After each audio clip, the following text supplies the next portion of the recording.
Friends, तो यहाँ तक हमने बहुत अच्छे से इस चैप्टर को ज़बरदस्त तरीके से कंप्लीट कर लिया है, जिसमें हमने समझा पावर शेयरिंग क्या होता है, बेल्जियम की स्टडी क्या था, श्रीलंका का केस स्टडी क्या था, और इसके साथ साथ हमने देखा prudential moral reason of power sharing, as well as we have also seen forms of power sharing, जिसमें हमने different types of power sharing को भी बहुत अच्छे से समझ लिया है। अब है दोस्तों समय क्वेश्चन एंड आंसर का। सबसे पहले यहाँ पर हम देखेंगे एनसीईआरटी के क्वेश्चन आंसर, और इसके बाद मैं आपको बताऊंगा प्रीवियस ईयर में पूछे गए बोर्ड एग्जामिनेशन के क्वेश्चन आंसर को भी, है ना। तो स्टार्ट करते हैं दोस्तों। चलिए सबसे पहले समझते हैं।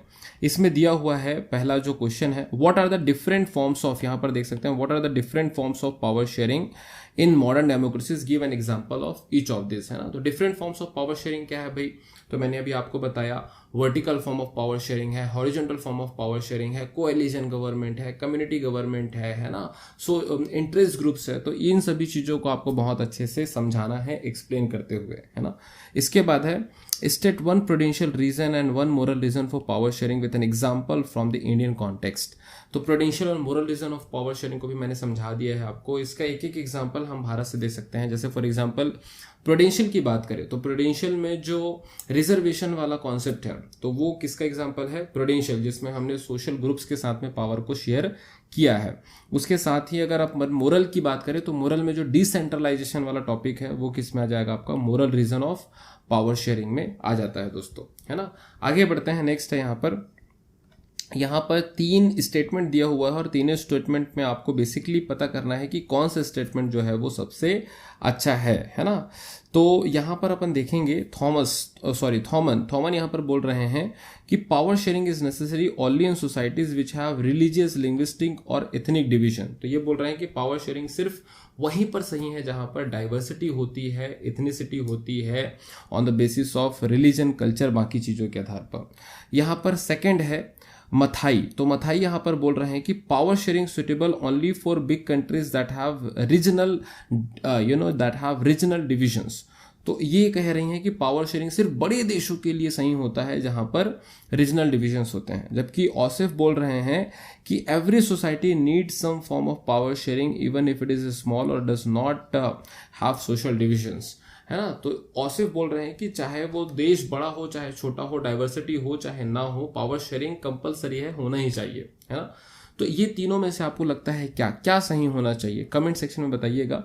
वैसे मुझे ये तीसरा वाला ज़्यादा सही लग रहा है कि चाहे वो देश बड़ा हो चाहे छोटा हो, पावर शेयरिंग सभी जगह होना ही चाहिए दोस्तों, है ना। इसके बाद आगे बढ़ते हैं।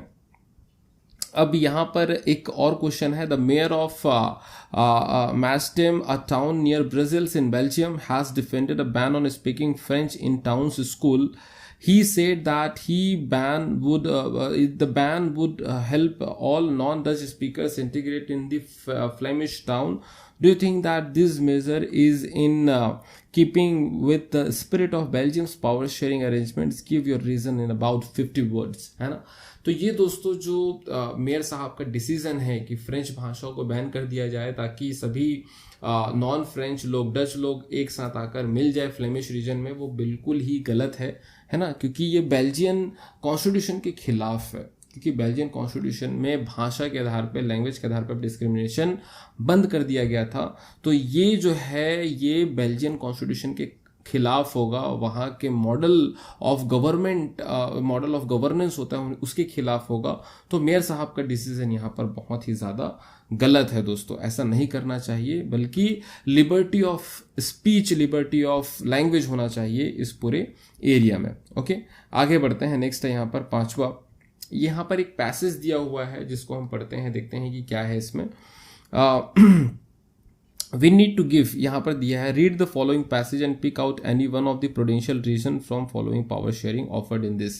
तो इस पावर शेयरिंग वाले पैसेज से हमको एक प्रूडेंशियल रीजन ढूंढना है। तो चलिए दोस्तों देखते हैं। क्वेश्चन है, we need to give more power to the panchayats to realize the dreams of Mahatma Gandhi and the hopes of the makers of our constitution, है ना। तो पंचायत को ज़्यादा पावर देना चाहिए, गांधी जी का ऐसा ड्रीम था, ताकि लोगों को और ज़्यादा से ज़्यादा फायदा हो सके। It restore power to the only place where power belongs to a democracy. है ना, in the hands of the people. ये जो पावर है डायरेक्टली किसको दे रहा है, लोगों के हाथ में दे रहा है। Giving power to panchayat is also a way to reduce corruption and increase administrative efficiency, है ना। पावर को शेयर करने से लोकल गवर्नमेंट के साथ में करप्शन भी कम होता है और एफिशिएंसी भी बढ़ती है। When people participate in the planning and implementation of developmental schemes, they would naturally exercise greater control over these schemes. This would eliminate the corrupt middleman. Thus, Panchayati Raj will strengthen the foundations of our democracy. और इन सभी provision से हमारे democracy का जो foundation है वो improve होगा। तो दोस्तों इसमें जो प्रूडेंशियल, जैसे मैंने आपको बताया था ना प्रूडेंशियल वाले में, कि जो एफिशिएंसी और आउटकम काफ़ी ज़्यादा बढ़ता है prudential reason of power sharing. अगर आप देखेंगे तो उसमें आप ये वाला पॉइंट जरूर नोटिस करेंगे। तो ये यहाँ पर आप देखिएगा लिखा हुआ है, यहाँ देखिए, panchayat is also a way to reduce corruption and increase administrative efficiency. यहाँ पर जो है वो डेफिनेटली किसको शो कर रहा है, ये prudential reason of power sharing को कर रहा है, क्योंकि इसमें एफिशिएंसी जो है वो बढ़ रही है बहुत ज़्यादा। ये जो एफिशिएंसी है ये काफ़ी बढ़ रही है। तो ये वाले पॉइंट को आप इंक्लूड कर सकते हैं prudential reason of power sharing में। ओके, आगे बढ़ते हैं। यहाँ पर आपको डिफरेंट आर्ग्यूमेंट्स दिया हुआ है और इसमें हमको बेसिकली फाइंड करना है कि कौन सा आर्ग्यूमेंट पावर शेयरिंग के फेवर में है। फेवर में नहीं वाले को आप स्किप कर दीजिएगा, है ना। तो यहाँ पर आप देखिए, रिड्यूसेस कॉन्फ्लिक्ट, है ना। यहाँ पर आप देखेंगे reduces conflict among different communities, definitely ये कर रहा है ना। डिक्रीजेस द पॉसिबिलिटी ऑफ आर्बिट्रीनेस, ये आपका कर रहा है बिल्कुल, है ना।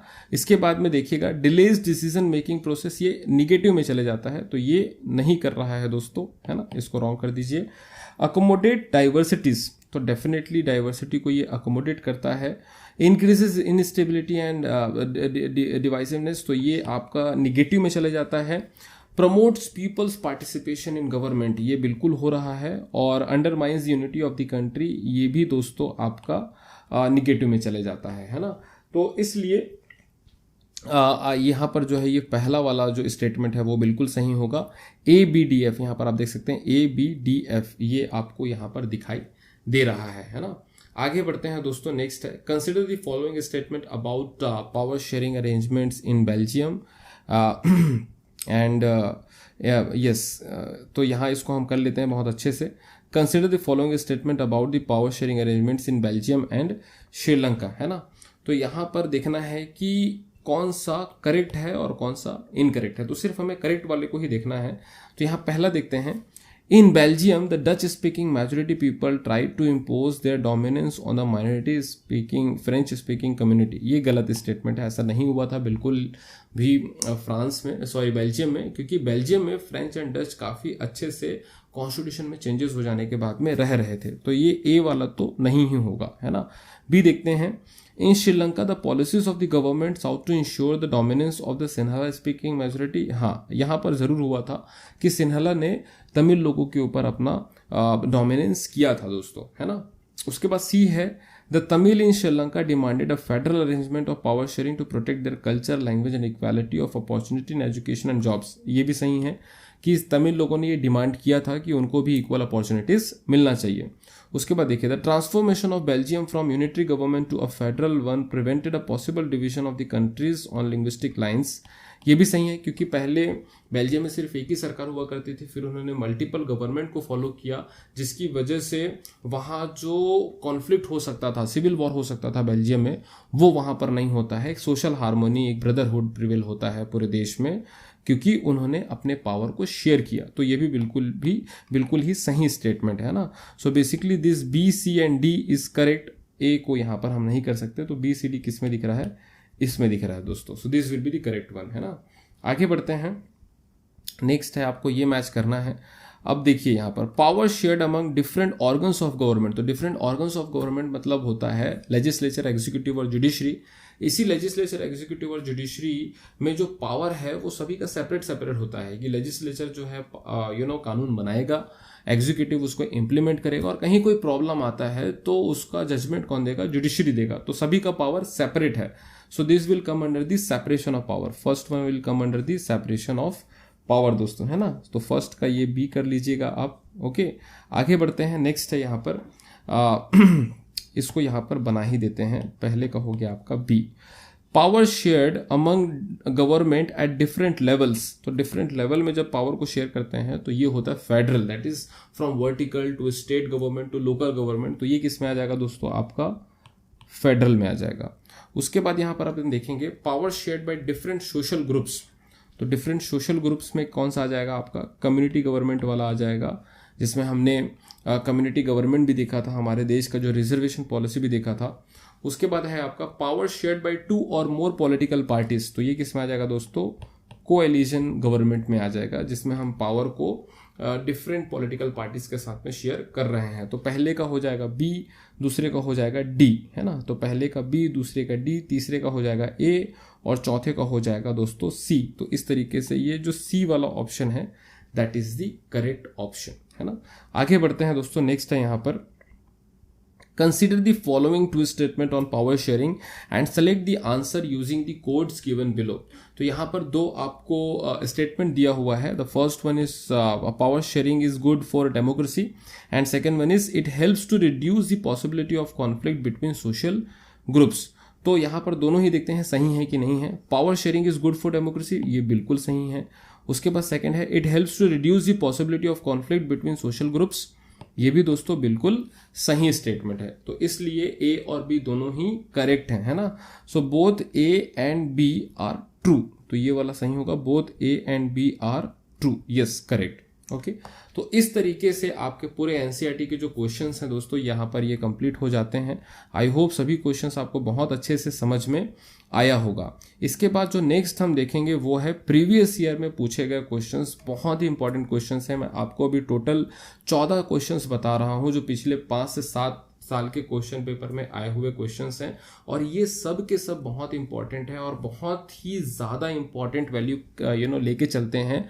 बहुत ज़्यादा चांसेस हैं कि आपके बोर्ड एग्जामिनेशन में इस बार आपको देखने को मिल जाए। तो चलिए सबसे पहले समझते हैं वेरी शॉर्ट आंसर क्वेश्चन जो 1 मार्क्स में आता है। और आप जानते हैं कि इस साल का पूरा बोर्ड एग्जामिनेशन थ्योरेटिकल होने वाला है दोस्तों। मैं बात कर रहा हूँ 2022 से 23 वाले एग्जामिनेशन का, है ना। अब यहाँ पर आप देखेंगे why is power sharing desirable। तो पावर शेयरिंग की ज़रूरत हमें क्यों पड़ती है।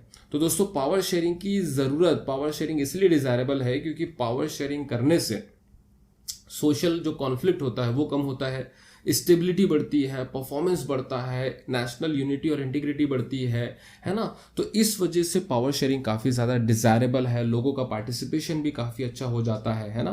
तो that is why this power sharing is desirable in democratic form of government specially, है ना। उसके बाद आगे बढ़ते हैं, how is community government elected in Belgium. Community government कैसे इलेक्ट होता है। कम्युनिटी गवर्नमेंट दोस्तों तीनों ही जो कम्युनिटीज़ हैं बेल्जियम में, जैसे कि डच है, फ्रेंच है और जर्मन्स हैं, इन तीनों के द्वारा ही इलेक्ट होते हैं वहाँ की कम्युनिटी गवर्नमेंट, जिसको एजुकेशन, लैंग्वेज और कल्चर से रिलेटेड डिसीजन लेने का अधिकार होता है। आगे बढ़ते हैं, why did a civil war start in Sri Lanka. Sri Lanka में सिविल वॉर स्टार्ट क्यों हुआ। तो दोस्तों श्रीलंका में सिविल वॉर स्टार्ट इसलिए हुआ क्योंकि दोनों ही कम्युनिटीज सिन्हला और तमिल एक दूसरे के खिलाफ हो चुके थे अगेंस्ट देयर मेजोरिटेरियनिज्म रूल, जिसमें सिन्हला गवर्नमेंट पूरे के पूरे पॉलिसी सिर्फ मेजोरिटी कम्युनिटी के लिए बना रही थी और माइनॉरिटी कम्युनिटी जैसे तमिल को बिल्कुल इग्नोर कर दिया गया था दोस्तों, जिसकी वजह से उनमें एक एलिनेशन आ जाता है, सेंस ऑफ सेपरेशन आ जाता है और वो आगे जाके सिविल वॉर कर देते हैं, है ना। यस, आगे बढ़ते हैं, differentiate between community government in Belgium and majoritarianism government in Sri Lanka. तो दोनों में डिफरेंस क्या था कि बेल्जियम में पावर शेयरिंग होता है और श्रीलंका का जो सिन्हला गवर्नमेंट था वहां पर पावर शेयरिंग बिल्कुल भी नहीं होता है। ये सबसे बड़ा वहां का डिफरेंस था। ये सभी क्वेश्चंस को आप बहुत अच्छे से प्रैक्टिस करिएगा एग्जामिनेशन के पॉइंट ऑफ व्यू से। Once again I am repeating, बहुत ज़्यादा इंपॉर्टेंट है ना।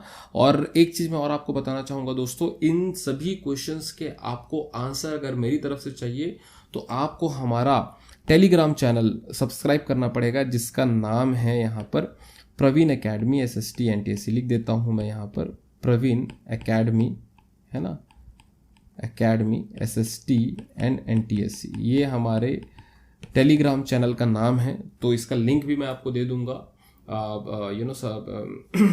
ग्रुप में, जो डिस्क्रिप्शन वाले पोर्शन में, तो वहाँ से आप लिंक को क्लिक करके आप ज्वाइन कर सकते हैं, या फिर इसको भी आप लिखेंगे ना तो आपको मिल जाएगा, Praveen academy SST and NTSC। Okay, आगे बढ़ते हैं दोस्तों। नेक्स्ट है, अब यहाँ पर आप देखेंगे कि after independence Sri Lanka witness the supremacy of which community.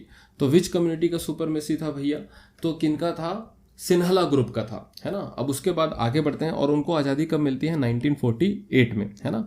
What is the official religion of Sri Lanka. अब ये तो कमेंट सेक्शन में आप बताइए कि श्रीलंका का ऑफिशियल रिलीजन कौन सा हो चुका था दोस्तों, है ना। जल्दी से कमेंट सेक्शन में कमेंट करके बताइए, ये प्रीवियस ईयर में पूछा गया क्वेश्चन है। ओके, आगे बढ़ते हैं। शॉर्ट आंसर टाइप क्वेश्चंस में आ चुके हैं हम लोग, और शॉर्ट आंसर क्वेश्चंस को अच्छे से देखते हैं। सबसे पहला क्वेश्चन है, Do you think that the steps taken by Sri Lankan government to establish supremacy of Sinhalas were justified and long-lasting? Give your viewpoint, है ना। तो दोस्तों, जो सिन्हलास लोगों ने अपना मैजोरिटेरियनिज्म पॉलिसी अपनाया था वो बिल्कुल भी जस्टिफाइड नहीं था और बिल्कुल भी लॉन्ग लास्टिंग नहीं था, क्योंकि उसमें माइनॉरिटीज़ के साथ में बहुत ज़्यादा डिस्क्रिमिनेशन किया गया था, अत्याचार किया गया था, एक्सप्लॉयटेशन किया गया था। उनको ना तो जॉब, ना तो एजुकेशन, ना तो उनके रिलीजन, लैंग्वेज को इंपॉर्टेंस दिया गया था। इस वजह से उनमें एक सेंस ऑफ सेपरेशन आ चुका था, एलिनेशन आ चुका था, और बाद में उन्होंने लिटिव पॉलिटिकल पार्टी फॉर्म करके बहुत बड़े लेवल पे वायलेंस किया पूरे देश में। सिन्हलास एंड तमिल्स के बीच में सिविल वॉर हो जाता है दोस्तों, है ना। तो जाहिर बात में ये लॉन्ग लास्टिंग तो बिल्कुल भी नहीं है। Okay, yes. उसके बाद में आगे बढ़ते हैं। Sharing of power makes a country more powerful and United, justify the statement, है ना। अब दोस्तों यहाँ पर एक चीज मैं और आपको बताना चाहूंगा, जो भी क्वेश्चंस का मैं एक्सप्लेनेशन कर रहा हूँ that is only for your help purpose, है ना। आप जब इसको लिखेंगे तो अच्छे से सजा के डेकोरेट करके लिखेंगे। मैं एक सेपरेट वीडियो बनाऊंगा जिसमें मैं आपको बताऊंगा कि बोर्ड एग्जामिनेशन के लिए क्वेश्चंस और उनके आंसर्स, है ना, उनके आंसर से स्पेशली कैसे आप लिखें बोर्ड एग्जामिनेशन में, जिससे आपको और भी अच्छे से अच्छा मार्क्स मिल सके। तो ये मैं आपको बताऊंगा, लेकिन अभी आप लिखेंगे बहुत अच्छे से, पॉइंट वाइज आंसर लिखेंगे और अपने नोटबुक में उसको मेंशन करेंगे, ताकि आप बाद में उसको क्या कर सकें, रिवाइज कर सकें दोस्तों, है ना। यस, आगे बढ़ते हैं दोस्तों। नेक्स्ट है यहाँ पर, sharing of power makes a country more powerful and United, justify the statement. ये आप याद करिए, ये उस बच्चे ने भी पूछा था क्वेश्चन जब हम एक्सप्लेनेशन कर रहे थे, जो आया था ना स्टोरी के रूप में। तो ये क्वेश्चन भी आता है बोर्ड एग्जामिनेशन में दोस्तों, है ना। तो कैसे पावरफुल और यूनाइट करेगा देश को पावर शेयरिंग अरेंजमेंट, तो भाई इसका भी सेम आंसर है। आंसर दोस्तों कहीं ना कहीं आप देखेंगे कंटेंट सेम होते हैं, क्वेश्चन बस थोड़ा सा बदल जाता है। तो इसका भी आंसर कहीं ना कहीं वैसे ही होगा कि पावर शेयरिंग करने से सोशल कॉन्फ्लिक्ट्स कम होता है, स्टेबिलिटी बढ़ता है, परफॉर्मेंस बढ़ता है, लोगों के बीच में आपस में जो ट्रस्ट है वो भी इंप्रूव होता है, और इसके साथ साथ पूरे देश में लोगों का पार्टिसिपेशन इंप्रूव होता है। इस वजह से जो देश पावरफुल भी बनेगा और देश में यूनिटी भी ज़्यादा बढ़ जाएगी दोस्तों, है ना। तो इस तरीके से आप अपने आंसर को कंटेंट के साथ में लिख सकते हैं बहुत अच्छे से, है ना। इसके बाद आगे है, describe any 3 majoritarianism measure taken by Sri Lankan government to establish Sinhala supremacy. तो देखिए, वो मेजोरिटेरियनिज्म वाला पॉलिसी जिसको मैंने 5 स्टार कहा था, ये बहुत बार आया हुआ है एग्जामिनेशन में, है ना। इसी को एक तरीके से और पूछा जाता है, describe any 3 provisions of the act which was passed in Sri Lanka in 1956 to establish Sinhala supremacy. तो उसमें मैंने आपको बताया था कि एक सिंगल ऑफिशियल लैंग्वेज बनाया जाता है, जो कि ऑब्वियसली कौन सा होगा, सिन्हला लैंग्वेज होगा। एक ही रिलीजन को प्रमोट और सपोर्ट किया जाता है, जो बुद्धिज्म था। जो यूनिवर्सिटीज और गवर्नमेंट जॉब था उसमें सिर्फ और सिर्फ सिन्हला लोगों को प्रेफरेंस दिया गया दोस्तों, है ना। तो इस तरीके से वहां पर काफी ज्यादा डिस्क्रिमिनेशन हुआ मेजोरिटेरियनिज्म पॉलिसी के तहत, है ना। आगे बढ़ते हैं। नेक्स्ट है, explain the 3 ways by which Belgium has accommodated the existing regional differences and cultural diversities. तो ये देखिए, बेल्जियम वाला टॉपिक को भी मैंने 5 स्टार दिया था, अगर आपने उस समय ध्यान दिया होगा तो। इसको हम बोलते हैं अकोमोडेशन, जिसमें उन्होंने सभी कम्युनिटीज को अकोमोडेट कर लिया अपने देश बेल्जियम में। 4 कॉन्स्टिट्यूशनल चेंजेस किया था फ्रॉम 1970 टू 1993। उन चारों ही कॉन्स्टिट्यूशनल अमेंडमेंट्स को आपको बताना पड़ेगा। जैसे सेंट्रल गवर्नमेंट में डच एंड फ्रेंच मिनिस्टर्स की संख्या इक्वल थी, कैपिटल गवर्नमेंट में जो ब्राज़ील का गवर्नमेंट था वहाँ भी डच एंड फ्रेंच कम्युनिटीज़ का संख्या इक्वल होगा, है ना।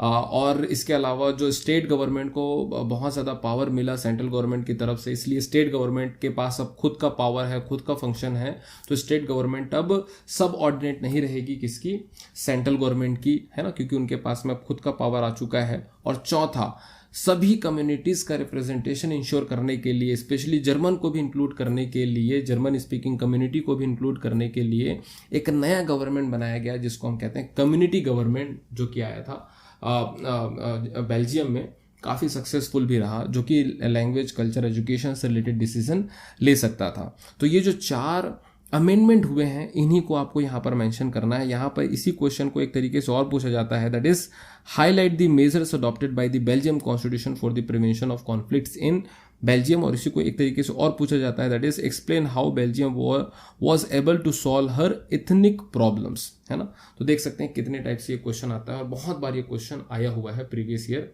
बोर्ड एग्जामिनेशन में, है ना।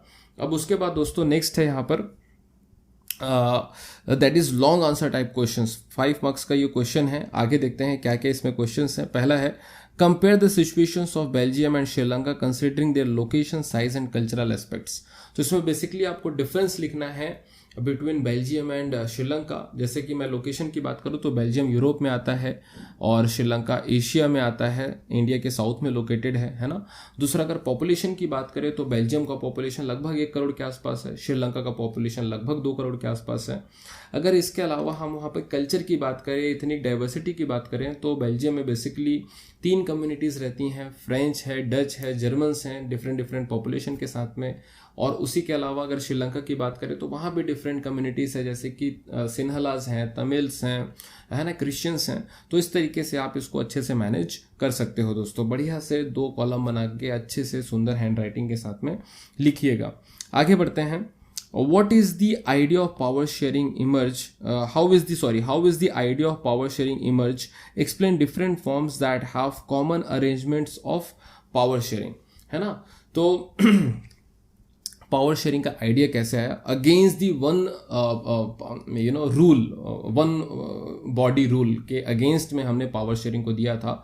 क्योंकि जब हम मोनार्की सिस्टम को देखते हैं जिसमें राजा अकेले सभी पावर को होल्ड करता है, तो उसमें कई बार सिटीजन्स के खिलाफ बहुत ज़्यादा डिस्क्रिमिनेशन हो जाता है। जैसे हमने फ्रेंच रिवॉल्यूशन में देखा, हमने रशियन रिवॉल्यूशन में देखा, राजा अपने पावर का गलत तरीके से यूज़ कर रहा था। इसी वजह से हमने पावर शेयरिंग को लेके आए ताकि एक बॉडी के पास में, एक पर्सन के पास में सभी पावर ना हो, है ना। और इसके फॉर्म्स क्या क्या थे तो मैंने आपको बताया था, vertical form of power sharing, horizontal form of power sharing, coalition form of power sharing, है ना। इसके अलावा डिफरेंट कम्युनिटीज़ के बीच में पावर शेयर करते हैं, इंटरेस्ट ग्रुप्स भी है साथ में, है ना। तो इस तरीके से इसको आप बहुत अच्छे से एलैबोरेट कर सकते हैं, काफ़ी इंपॉर्टेंट है, आता है बोर्ड एग्जामिनेशन में। आगे देखते हैं, bring out any 2 sharp contrast between Belgium and Sri Lankan democracies, है ना।